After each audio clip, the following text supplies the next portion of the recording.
Welcome to Queer News Tonight. This is the world's first and only LGBTQ daily news television show, broadcasting live and available on demand on your favorite streaming channels.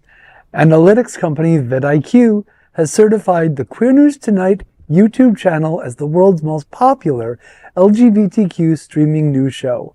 Our queer stories have reached more than 10 million views. We are proud that Queer News Tonight has more YouTube subscribers than any other LGBTQ brand in Florida. We thank you for watching and supporting our voice in the LGBTQ community. There is no other news program in the LGBTQ world like Queer News Tonight. It's Tuesday, August 12th. We are live and literally out of the closet and into your headlines. So many of the important stories we will tell this evening on Queer News Tonight.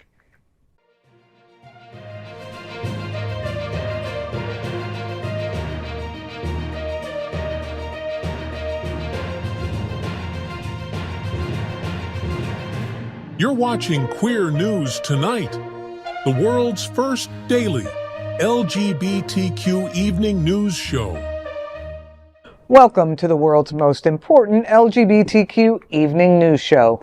Hotspots magazine Happening Out Television Network is a nonprofit 501c3 media company in the same model as PBS and NPR, but designed for the LGBTQ community.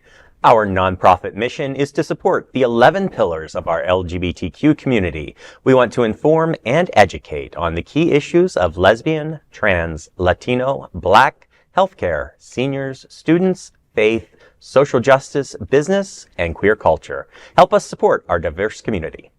We are part of one of the largest LGBTQ nonprofit media companies in America, Hotspots Magazine and Happening Out Television Network.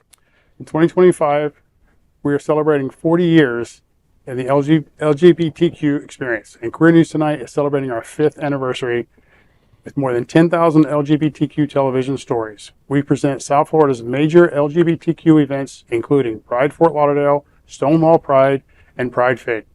Our nonprofit 501c3 magazine, events, television, news, talk and entertainment shows support our mission to educate the LGBTQ and broader community. In 2025, more than 100 community leaders will sit at this table and share their voice as our anchors.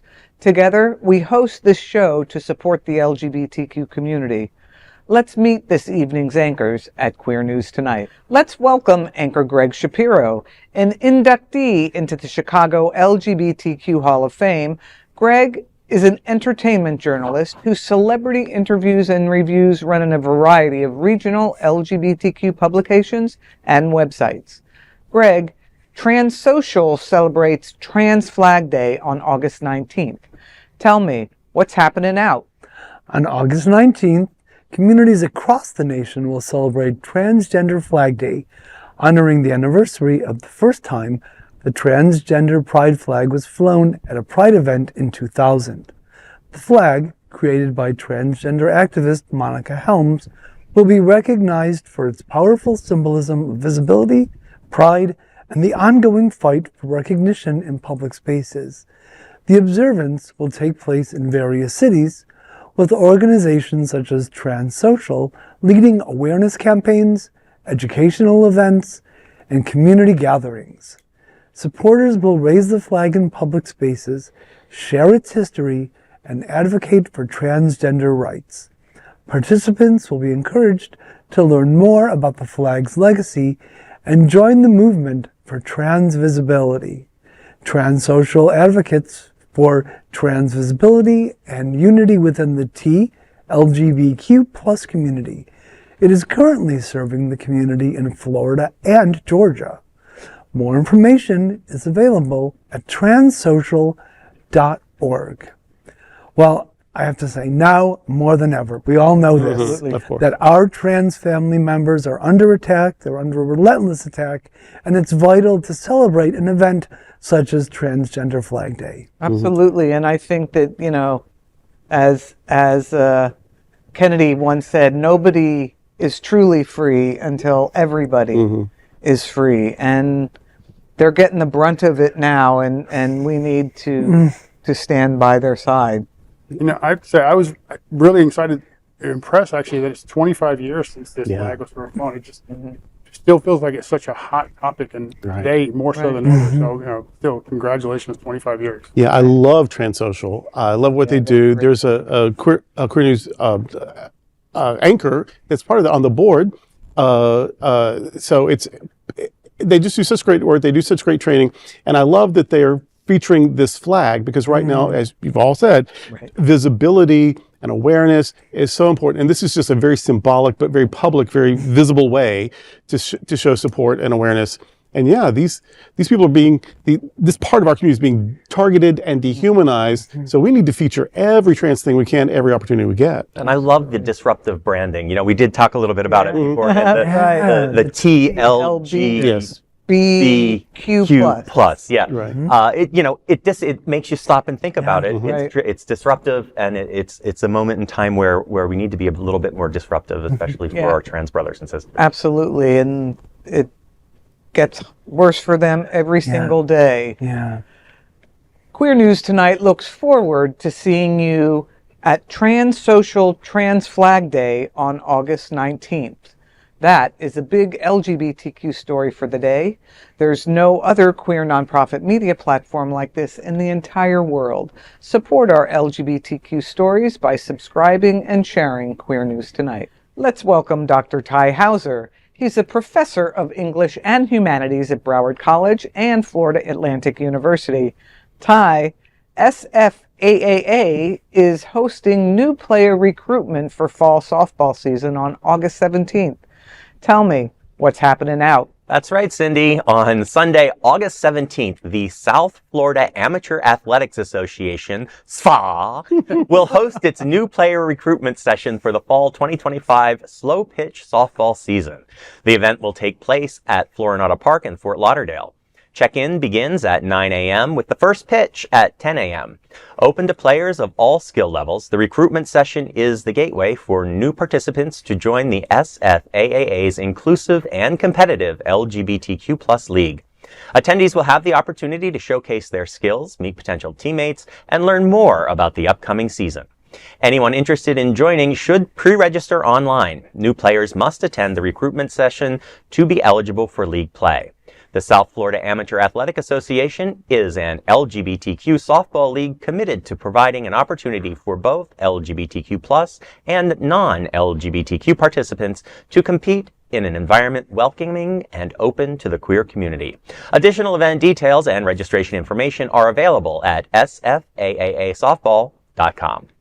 Well, this is great. We have a lot of support from our sports friends in South Florida. We've got a lot of leagues out there, and this softball league is, according to all reports, I clearly don't play. According to all reports, it's a great time for all the players and everyone involved. Yeah, I used to play softball, but I don't know how I would do out there these days. Can't run so much anymore. It doesn't matter how you do out there. As they said, it's for everybody. Oh, I need a right. pinch Inclusive, runner, all levels. unless they have a special dispensation for seniors that need to walk the bases because they can't run. And Oh, there's see. like a tee, they have it on a tee, the ball's on a tee. I was Well, no, recruited I- for the T-ball division. Yeah, I was. right. After, I tried to volunteer as a bat boy, but I clearly misunderstood what that meant. But it's, no, we kid, but no, this is a great thing. Yeah, absolutely. So many ways in our community for people to get involved in so many things. This is a wonderful place to be, and this is one more reason for it. And there's a spot for everybody, so come on out. Yeah. Yay, gay sports ball. Yes. Queer News Tonight looks forward to seeing you at SFAAA New Player Recruitment for fall softball season on August 17th. That is a big LGBTQ story for today. There's no other queer nonprofit media platform like this in the entire world. Support our LGBTQ stories by subscribing and sharing Queer News Tonight. Let's welcome Anchor Bishop Durrell Watkins, the senior minister at Sunshine Cathedral, one of the most important LGBTQ churches in the world. He's an auxiliary bishop of the Global Justice Institute and the current president of the Divine Science Federation. Durrell, Sunshine Cathedral will host the second annual super spectacular showcase on August 16th. Tell me, what's happening out? Well, on Saturday, August 16th, the Sunshine Cathedral will come alive as the Royal Peacock Studio presents its second annual super spectacular showcase themed Birds of a Feather. From 6 to 9 p.m., audiences will witness adult dancers from the community, neighbors, partners, and loved ones bravely take the stage in full feathered celebration of unity and creativity. The evening will kick off at 6 p.m. with a lively pre-show reception featuring drinks, photo opportunities, and the chance to win exciting raffle prizes available only to those present. At 7 p.m. sharp, the showcase will begin highlighting 6 weeks of hard work by the performers and the inventive choreography of their instructors. Seating will be first come, first served. The event promises an unforgettable display of talent, color, and community spirit. Sunshine Cathedral is a queer church and a progressive, positive, practical, spiritual community that affirms the sacred value of all people. More details are available at sunshinecathedral.org. This is their second year. We have Sunshine Cathedral. We have a performing arts series every year. It starts about this time, and at the Sunshine Cathedral Center for the Performing Arts. So this is one of our first things kicking off this season. It is a lot of fun. It's a lot of color. It's a lot of movement. I think there's something innately spiritual and sacred about dance. Maybe that's because I also think there's something innately sensual about dance, and the two are pretty lockstep for me. But it is a great show. It's a good price. It's a good venue. It's our venue, and no, but it's certainly worth. I hope you'll come. And if you go to sunshinecathedral.org/arts, you can see more shows coming up also. It's a great performance venue. I mean, who would think that a church would be a wonderful performance venue? But it really is, whether it's music or dance, comedy. The Christian Mass, the Christian liturgy is the longest running show in history. So it makes sense. I suppose. And the seats are comfortable here at Very Sunshine. comfortable. Yeah, there's theater seating, theater lights. So the mention of the 6 weeks, that's just them covering their tail feathers? Oh. That's so you'll be impressed that without only 6 weeks preparation, they're that amazing. I'm actually impressed that they are doing a 6-week presentation. It sounds exciting. I'm looking forward to it. Good. Well, Queer News Tonight looks forward to seeing you at Sunshine Cathedral's super spectacular showcase on August 16th. That is a big LGBTQ story for today. There's no other queer nonprofit media platform like this in the entire world. Support our LGBTQ stories by subscribing and sharing Queer News Tonight. Now let's welcome a brand new anchor at the table, Tom Manning. We're happy to have you here with us, Tom. Tom is the ride director for the Joy Ride and the president of Fab Adventures, with more than 25 years in the event industry. Tom has helped produce some notable events around the country, including the Smart Ride, Bike MS, Grand Fondos, and AIDS Life Cycle. Tom, the Joy Ride to Blaze Orlando to St. Pete Path on November 21st. Tell me, what's happening out? Well, the Joyride, Florida's beloved cycling fundraiser, taken over after the Smart Ride for 20 years. So we'll shift gears this year with an all-new route from Orlando to St. Petersburg. The ride's scheduled for November 21st and 22nd. The 2-day, 165-mile will take participants on a 100-mile trek from Orlando to Lutz on day 1, followed by a scenic 65-mile journey down to St. Petersburg on day 2. The Joyride is organized by Fab Adventures, and the event will continue its hallmark pledge of 100% of participant fundraising gets returned to the 5 benefiting agencies, and those are Broward House, Compass, Empath, Partners in Care, Miracle of Love, and Pride Lions. Cyclists of all experience levels will ride in this with the support of enthusiastic volunteers, fuel stations, and safety vehicles, ensuring a festive and safe journey on the Joyride. The Joyride is dedicated to producing community-based events to empower everyday people to push their limits, raise vital funds, and help build a more inclusive future. Registration is now open at the Joyride at www.thejoyridefl.org. That's thejoyridefl.org. So, as I said, we're excited. The 20 years of the Smart Ride and then our first year of the Joyride was Miami to Key West. This is our first time moving the ride Orlando to St. Pete, and we're really excited about that. You know, I did the Smart Ride several times, and it was an amazing experience for me. I did it the first time to celebrate the end of my cancer treatment, and it was like a real physical goal for me. And it was the people, the passion, the, all the volunteers like Tom is talking about. It is definitely an experience I'll never forget. It's so much more than a ride. It's a community. Exactly. It's what happens. It's what happens between the 2 days and the 165 miles that makes it such a great experience that people want to come back and do again. Right. And this sort of fundraising for services is so important right now because so many services are in danger. It's not being guaranteed of government support. Like, this is just a crazy time where humanitarianism is just so passé, where, we're caring about humans is so, another time. But it's, so we have to do as much as we can for ourselves in our community because we just don't know what's next. Right. And that's the big push, not just for the Joyride, but for all of our fundraising events we need you now more than ever. So come on, join us.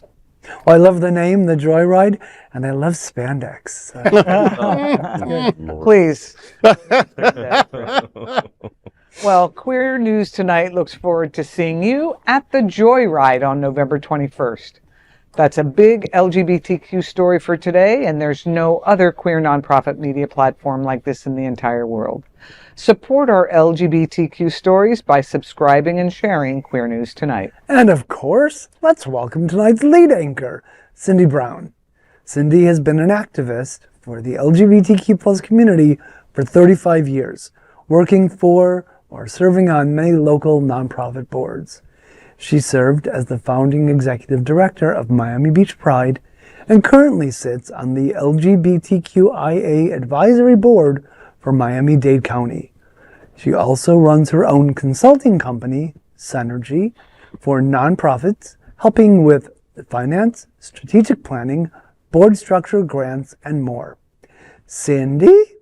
Lambda Living to conduct Hurricane Preparedness Workshop for LGBTQ seniors on August 20th. Tell us what's happening out.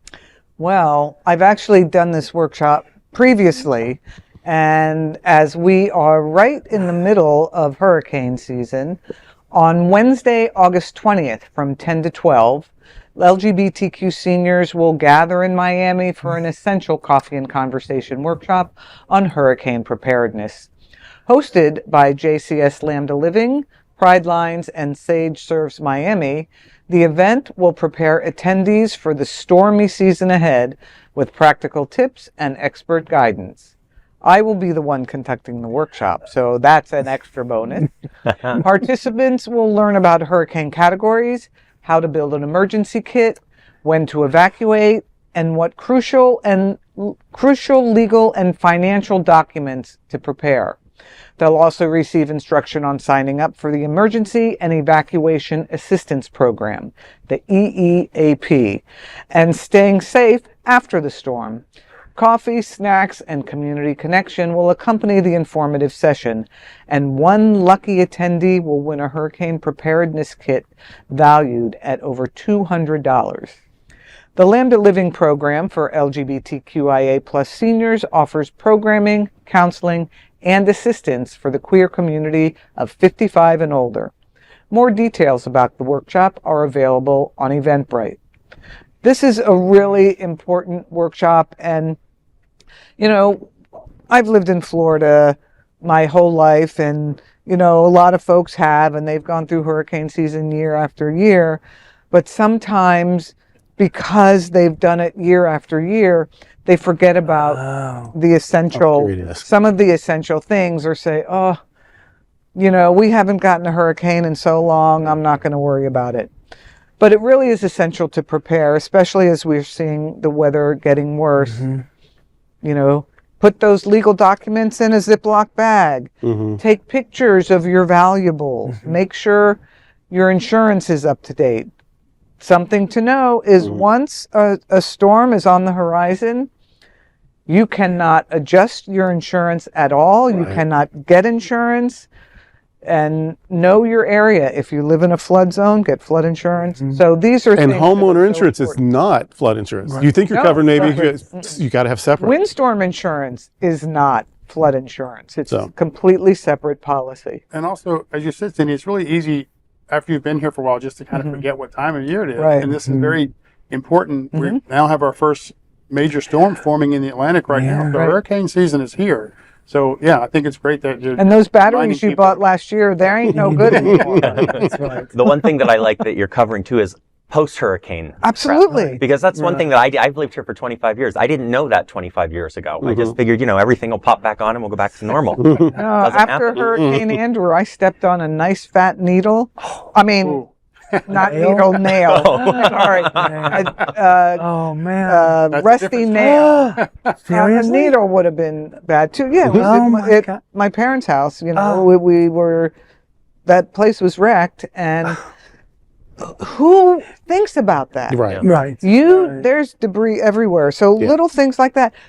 If there are power lines down and there's puddles, stay away. Oh, Don't go reason anywhere is- near that. all the reason this is exciting because, as you said, who thinks about that? Right. Who Yeah, thinks about right. hurricanes until you have one? So, kudos on having this and preparing people ahead of time. And Hurricane Aaron is barreling towards this coast, somewhere on the East Coast. And yes, I've already lived through a couple, being here at 12 years, and so it's pretty Been here frightening. my whole life. Right. Lived so, through a lot. Knowledge is power. Yep. yes. So, And Queer News Tonight looks forward to seeing you at the Lambda Living Hurricane Preparedness Workshop on August 20th. That's a big LGBTQ story for today. There's no other queer nonprofit media platform like this in the entire world. Support our stories by subscribing, sharing Queer News Tonight. now let's dive deep into this big LGBTQ story for today. I'm Cindy Brown, and let's queer up South Florida and Florida. Hotspots magazine spotlights 20 years of Broadway magic in Miami on August 14th. Our Hotspots Happening Out LGBTQ lifestyle magazine, Hotspots, is back with the Broadway Across South Florida edition. This new issue sheds light on the Adrian Arsh's 20th anniversary Broadway in Miami season. The 2025-26 lineup at the Ziff Ballet Opera House is a 6-show celebration featuring 2 South Florida premieres, 3 Miami premieres, and the return of a Broadway blockbuster. Season tickets are already on sale, starting at just $252 for all 6 shows.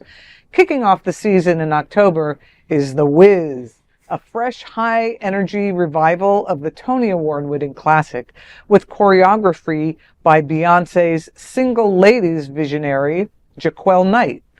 December brings the Miami premiere of the hilarious whodunit Clue, followed by the pop-fueled And Juliet, a South Florida premiere from the Emmy-winning writer of Schitt's Creek. In March 2026, Moulin Rouge sweeps into Miami in a glittering Tony-winning spectacle. May 2026 becomes the heartfelt romance The Notebook, featuring music by Ingrid Michaelson. And June will echo the season with the outrageous 9-time Tony Award-winning The Book of Mormon. Broadway in Miami audiences can also enjoy Broadway on Biscayne, an inclusive series of pre-show experiences from artist talks to dance lessons, along with accessibility features like sign language interpretation and audio description at select performances. For Miami's LGBTQ theater fans, this season promises more than great performances. It's a celebration of community artistry and the enduring magic of Broadway. Season subscriptions and details are available now at arshcenter.org. To know more, grab the free upcoming issue of Hotspots magazine on stands this Thursday, August 14th. Wow, what a great lineup. I mean, I saw The Wiz in New York when I was in high school in 1978. And that, you know, They had theater in 1978? Oh, wow. Wow. yeah, they did. And there was actually air conditioning.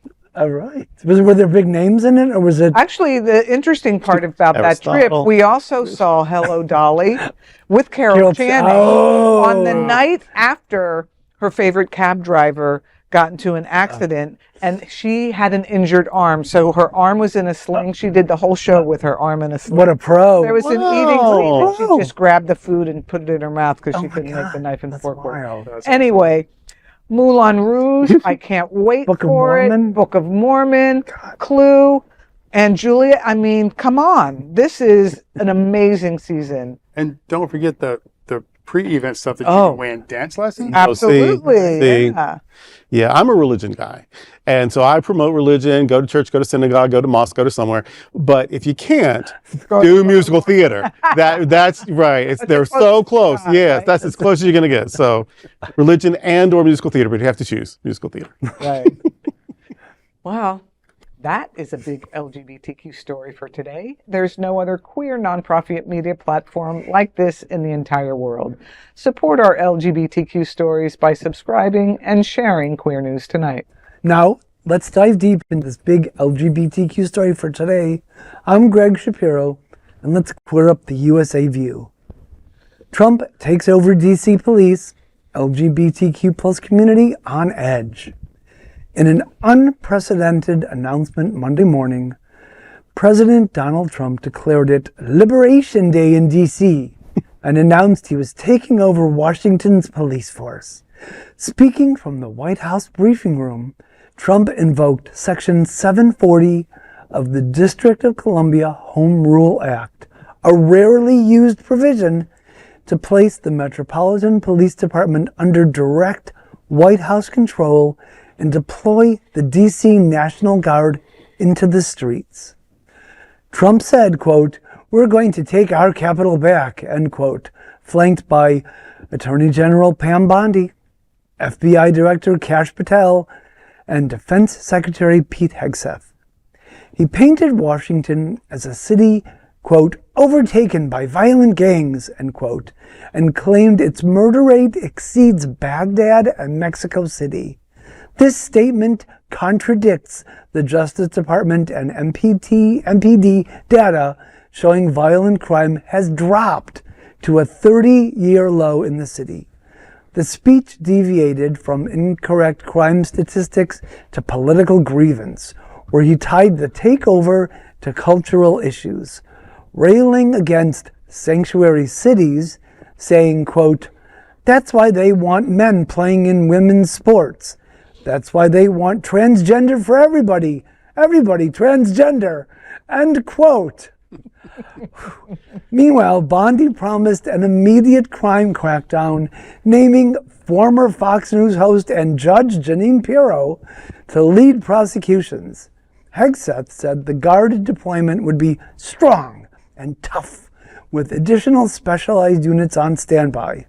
Mayor Muriel Bowser condemned Trump's claims as hyperbolic and false, warning that the move was inefficient and inappropriate. She pointed to falling crime rates and vowed to protect the city's queer resources. For Washington's LGBTQ community, which amounts to 14.5% of its adult population and is the highest in the U.S., Trump's takeover raises fears about federal control over programs and protections in what Bowser calls, quote, "the gayest city in the world," end quote. Okay, let me just say, Say it. Say it. true Liberation Day won't occur until the Heritage Foundation and its Christian nationalist Gestapo leadership is shut down permanently. Exactly. And Trump's ongoing cognitive decline, as well as the political grievance of his revenge presidency, continues as dementia or possibly tertiary syphilis ravages what little brain activity he had to begin with. Well, this is just another surprising turn in the case of U.S. politics. And how does he conflate sanctuary cities with Everybody transgender. Is that a new dance? I want to learn. Yeah, I want to know how to transgender. Yeah, first of all, that's 1% of the population, maybe 2 transgender. So it's not everybody. And what if it were? I mean, like, first of all, people are who they are, and so why not?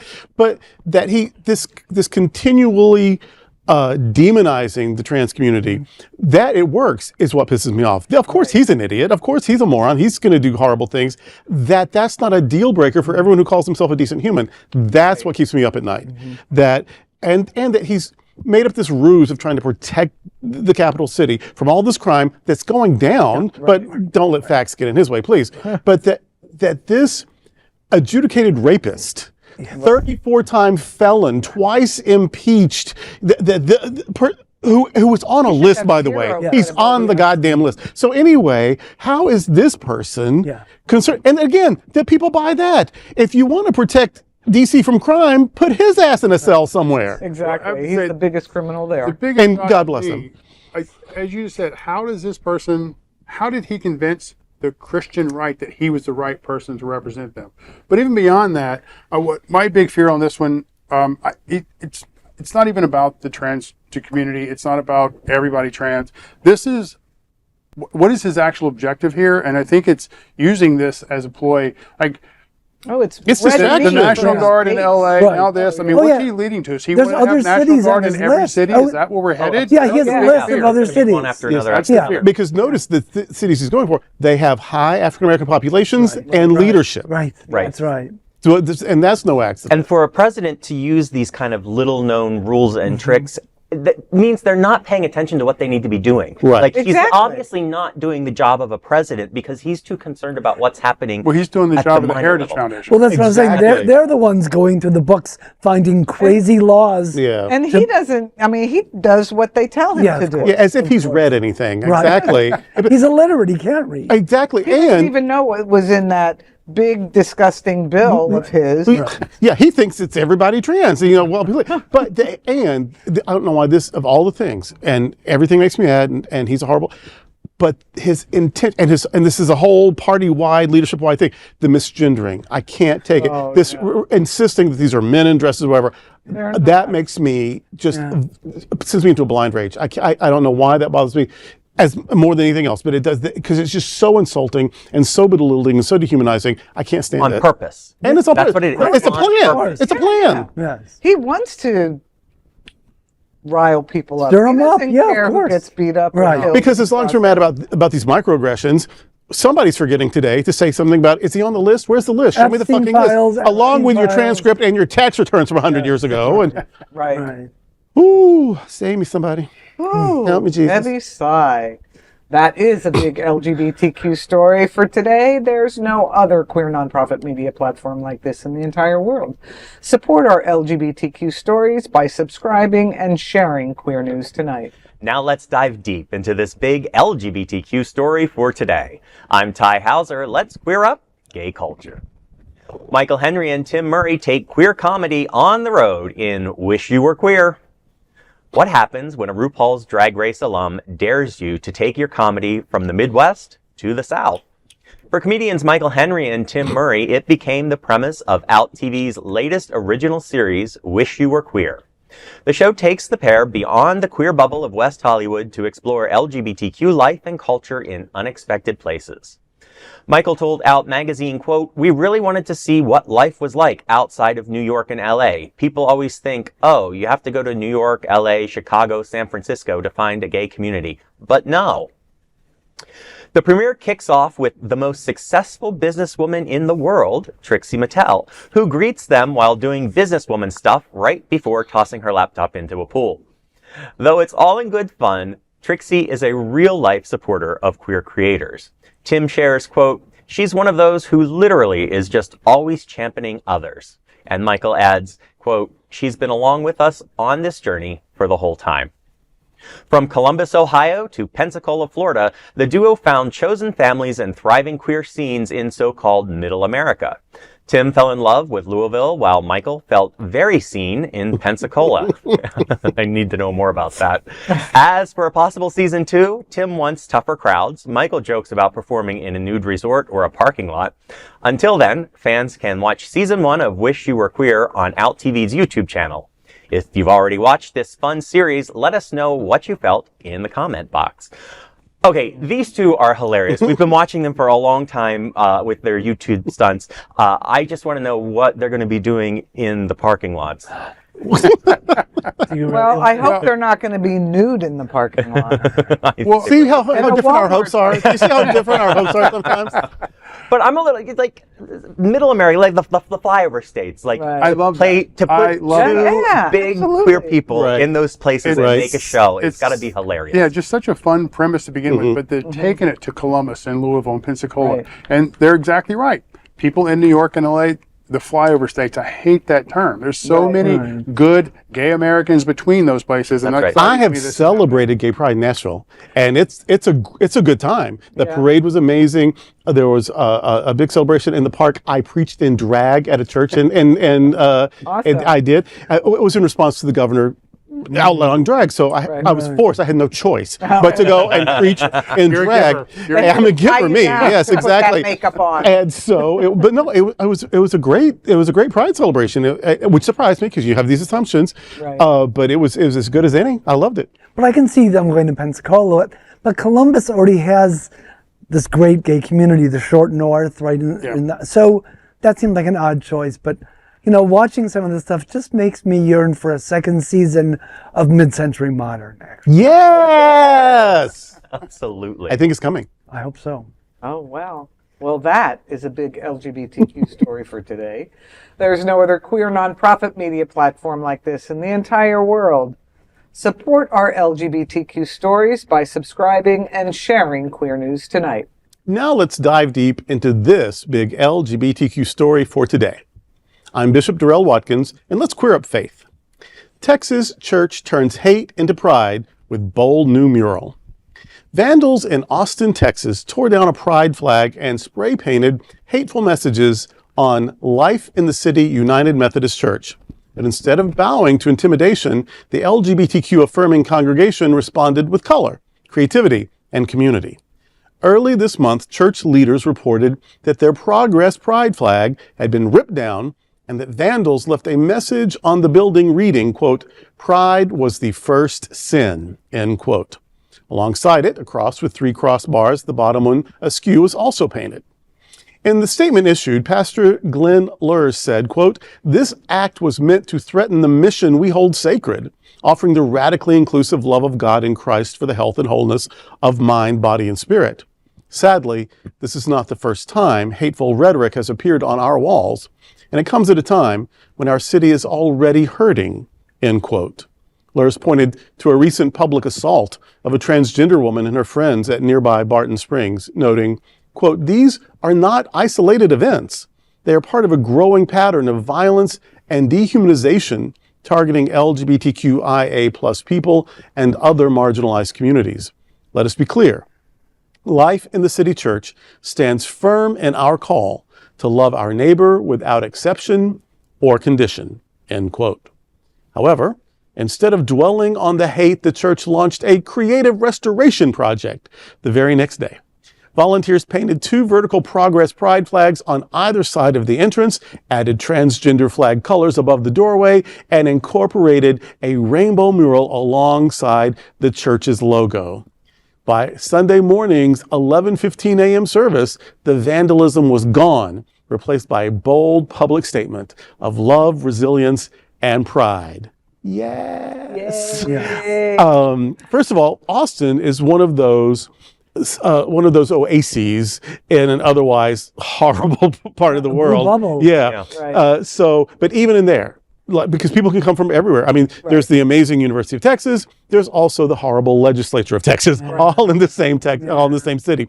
So these things do occur, but this is the kind of city also where these kinds of churches fight back, but they do it with love. They do it with light. They do it with creativity. And so that they took the one amazing flag. I love the Progress Pride flag. It's maybe my favorite. But So it was torn down. So what they did is they painted 2 and put trans colors above that. That'll learn you, darn you. I mean, I love that so much, because they're saying no matter what, we affirm the sacred value of all people. We see something good in everybody, and your hatred isn't going to change that. In fact, you've just made us make that statement more boldly. Right. And so bless them. I'm so glad for them and others like them. And hopefully seeing it in Austin will help somebody in Beaumont do it. Right. It will help somebody in Longview. Will help somebody in Tyler. I always like to see these vandals get, put in their place and have the exact opposite happen that they wanted to happen. Right. They wanted to try and destroy this community or make them, feel bad about themselves. Instead, they became more resilient and more unified and more stronger in their belief. And turn it into a feel-good story. Exactly. Right. And, it really did dress up the entryway. It was beautiful. It was beautiful. It wasn't that it was not pretty before, but it was just a little stale. Right. Like pop. What do you think the significance, though, of the Orthodox cross was? I mean, I know the Eastern Orthodox there tends to be sort of more might have been their faith tradition, they're they not, might not even they're know not what gay it friendly was. usually. But I'm thinking these are morons who just copied something that probably didn't mean, because first of all, the once or whatever, the one and the ST and the sin and the big N with the sin. So these aren't geniuses we're looking at here, but that's one of my target. That's one of my when you're targeted. When you're I'm not targeted.